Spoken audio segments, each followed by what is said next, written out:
नमस्कार दोस्तों। इसके पहले के वीडियोज़ में हम इंडियन पार्टनरशिप एक्ट 1932 के अंतर्गत meaning, definition and elements of partnership पर चर्चा कर चुके हैं और ये वीडियोज़ आपको हमारे चैनल की प्लेलिस्ट में इंडियन पार्टनरशिप एक्ट 1932 के नाम से एक प्लेलिस्ट है, उस पर मिल जाएंगे। आज हम लोग इंडियन पार्टनरशिप एक्ट के अंतर्गत ड्यूटीज़ ऑफ पार्टनर्स पर चर्चा करेंगे। तो इंडियन पार्टनरशिप एक्ट 1932 का section 9 to 17 rights and duties of partnership पर बात करता है, जो धाराएं 9 से 17 तक भागीदारों के अधिकार एवं कर्तव्यों पर बात करती हैं। तो आज के इस वीडियो में हम ड्यूटीज़ ऑफ पार्टनर्स पर चर्चा करेंगे। तो जो ड्यूटीज़ ऑफ पार्टनर्स है उनको ब्रॉडली दो पार्ट्स में डिवाइड किया जाता है। Contractual duties of partners which are provided under section 11 of Indian partnership act, संविदा द्वारा निर्धारित कर्तव्य, और स्टैट्यूटरी ड्यूटीज ऑफ पार्टनर्स अर्थात अधिनियम द्वारा बताए गए भागीदारों के कर्तव्य। ये सेक्शन 9 से 10 और सेक्शन 12 to 17 तक में बताए गए हैं। तो contractual duties of partners means the duties which are provided by the contract between the partners are called contractual duties of partners। वे भागीदारों के ऐसे कर्तव्य जो उनके मध्य संविदा द्वारा निर्धारित किए गए हैं, वे संविदा द्वारा निर्धारित कर्तव्य कहलाते हैं। इनके बारे में section 11 of Indian partnership act ये प्रोविजन करता है कि mutual rights and duties of partners may be determined by the contract between them. भागीदारों के परस्पर अधिकार एवं कर्तव्य उनके मध्य संविदा द्वारा निर्धारित किए जा सकते हैं। मतलब वे आपस में कॉन्ट्रैक्ट करके अपने राइट्स एंड ड्यूटीज को डिटरमिन कर सकते हैं। तो जो ड्यूटीज वो सेक्शन 11 में दी गई पावर के अंतर्गत कॉन्ट्रैक्ट करके डिटरमिन करते हैं, उसको कॉन्ट्रैक्चुअल ड्यूटीज बोलते हैं। And such a contract may be expressed or implied by course of dealing between them। और जो ये भागीदारी के उनके कर्तव्यों को निर्धारित करने वाला कॉन्ट्रैक्ट है, ये एक्सप्रेस भी हो सकता है, अभिव्यक्त हो सकता है, या उनके मध्य जो कोर्स ऑफ डीलिंग है, जो व्यवहार चर्या है, उनके काम काज करने का जो तरीका है, उससे इम्प्लाइड या विवक्षित भी हो सकता है। और ऐसे कॉन्ट्रैक्ट को पार्टनर्स किसी भी स्टेज पर चेंज भी कर सकते हैं, ऐसा प्रोविजन सेक्शन 11 करता है।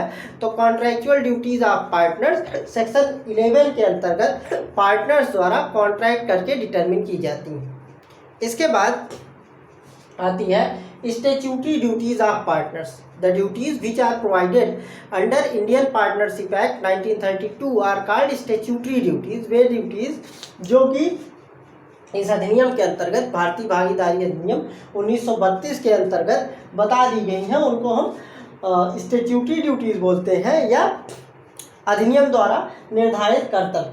तो इसमें सेक्शन 9 से 10 और सेक्शन 12 to 17 आता है। और इन ड्यूटीज़ को भी हम दो पार्ट्स में डिवाइड कर सकते हैं। Duties which are subject to contract between the partners, ऐसे कर्तव्य जो कि भागीदारों के मध्य संविदा के अधीन है। इसमें आते हैं सेक्शन 9 और 10। मतलब सेक्शन 9 और 10 में जो ड्यूटीज ऑफ पार्टनर बताई गई हैं, they are not subject to contract between the partners. मतलब इन ड्यूटीज को भागीदारों द्वारा किसी संविदा के माध्यम से परिवर्तित नहीं किया जा सकता है। और दूसरे तरह की ड्यूटीज जो पार्टनर्स की हैं, वे हैं duties which are subject to contract between the partners, जो कि सेक्शन 12 से 17 तक में बताई गई हैं। तो जो सेक्शन 12 से 17 तक में ड्यूटीज बताई गई हैं, वो सारी duties subject to contract between the partners है। मतलब उन ड्यूटीज को पार्टनर्स आपस में संविदा करके परिवर्तित भी कर सकते हैं। लेकिन जो धारा 9 और 10 में जो ड्यूटीज बताई गई हैं, उनको वे आपस में कॉन्ट्रैक्ट करके, अदरवाइज कॉन्ट्रैक्ट करके परिवर्तित नहीं कर सकते। ये सेक्शन 9 और 10 में बताई गई ड्यूटीज हमेशा पार्टनर्स के ऊपर अप्लाई करती है। तो पहले हम देखेंगे duties which are not subject to contract, जो कि सेक्शन 9 और 10 में बताई गई हैं। तो section 9 general duties of partners बताता है, ये भागीदारों के कुछ सामान्य कर्तव्यों को बताता है। तो ये सेक्शन 9 भागीदारों के ऊपर 3 तरह की ड्यूटीज इम्पोज करता है। और ये ड्यूटीज है to carry on the business to the greatest common advantage. जो भागीदारों का कार्य करने का तरीका होगा, वो अपना जो भी फर्म के अंतर्गत जो भी कार्यभार उनको सौंपा गया है वो अपने कार्य को इस तरीके से करेंगे जिससे सभी का कॉमन ग्रेटेस्ट एडवांटेज हो सके, जिसमें फर्म का सर्वाधिक फायदा है। फर्म का फायदा होने का मतलब जिसमें सभी भागीदारों का सामूहिक रूप से सर्वाधिक फायदा हो, उस तरीके से कार्य को करेंगे, ना कि इस तरीके से कार्य को करेगा जिसमें उसका अपना व्यक्तिगत फायदा हो। तो प्रत्येक भागीदार का ये कर्तव्य बनता है कि वो फर्म के कारोबार को इस तरीके से करे जिसमें सभी का सामूहिक रूप से अधिकाधिक फायदा हो, सभी का सामान्य फायदा हो, ना कि उसका व्यक्तिगत फायदा हो। ठीक। दूसरी ड्यूटी जो सेक्शन 9 इम्पोज करता है वो to be just and faithful to each other. वे एक दूसरे के प्रति न्यायपूर्ण और वफादार रहेंगे, मतलब एक दूसरे के साथ चीट नहीं करेंगे, अपने कार्यों को जो है वो वफादारी के साथ करेंगे, एक दूसरे के साथ कोई चीटिंग या फ्रॉड कमिट नहीं करेंगे। तीसरी ड्यूटी जो सेक्शन 9 इम्पोज करता है वो है to render true accounts and full information of all things affecting the firm to any partner or his legal representative.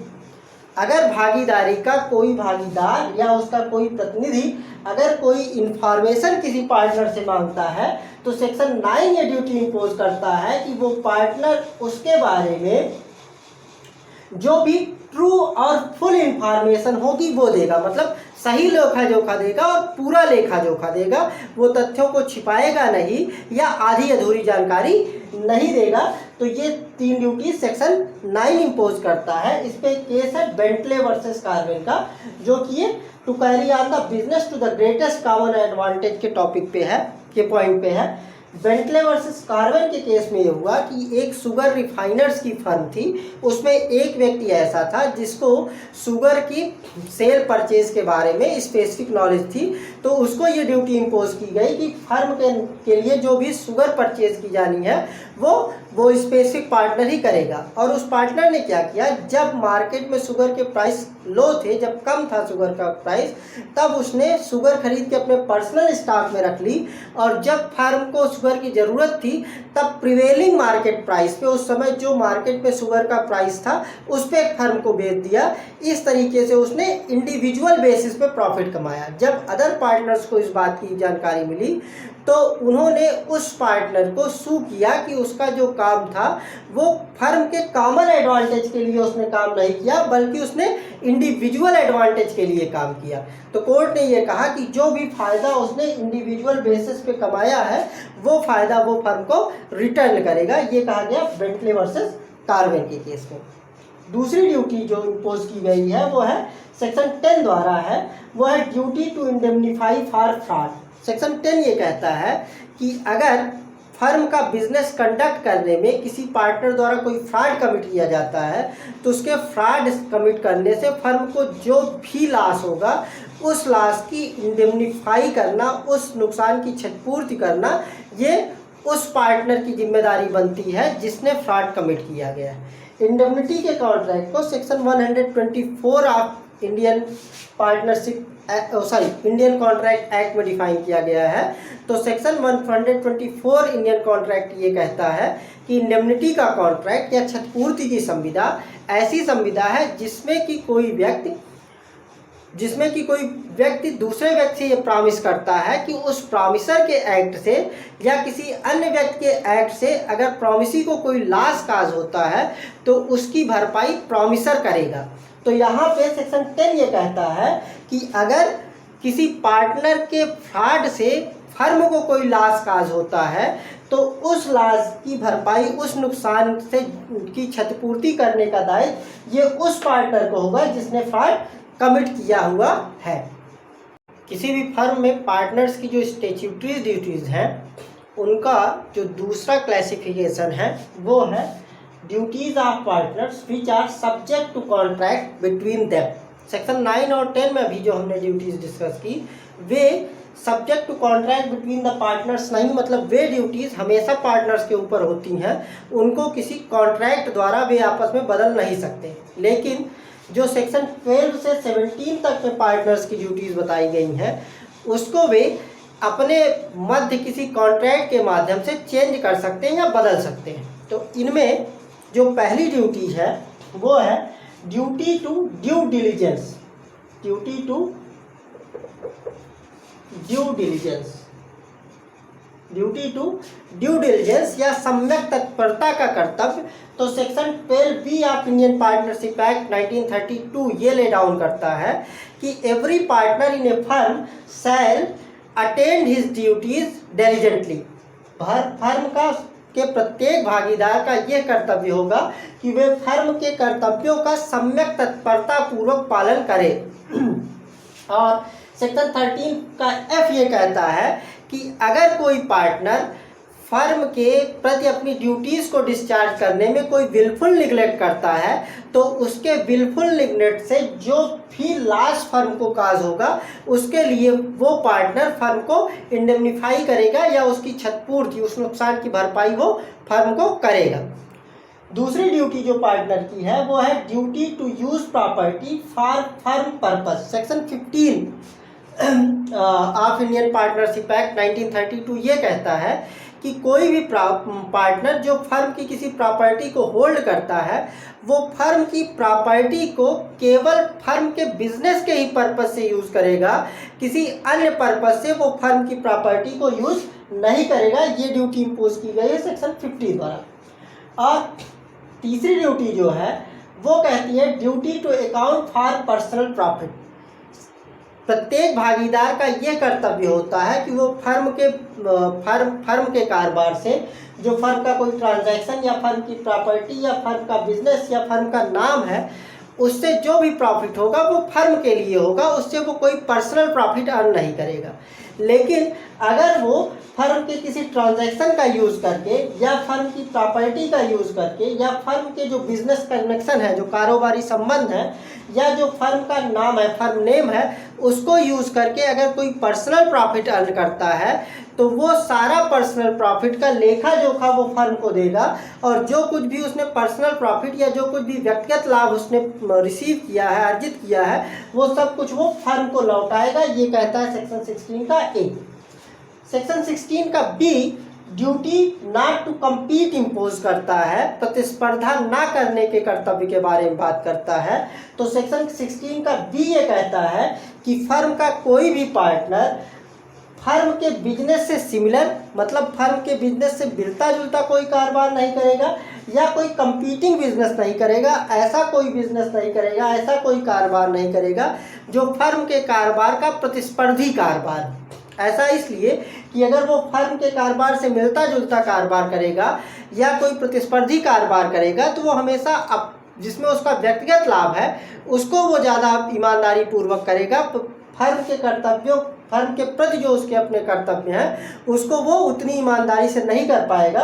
तो सेक्शन 16 का B ये कहता है कि वो कोई सिमिलर या कंपीटिंग बिजनेस नहीं करेगा और अगर वो फर्म के कारोबार से कोई सिमिलर या कंपीटिंग बिजनेस करता है तो ऐसे सिमिलर या कंपीटिंग बिजनेस से जो कुछ भी प्रॉफिट कोई पार्टनर अर्न करेगा वो सारा प्रॉफिट उसको फर्म को लौटाना पड़ेगा। ये कहता है सेक्शन 16 का B।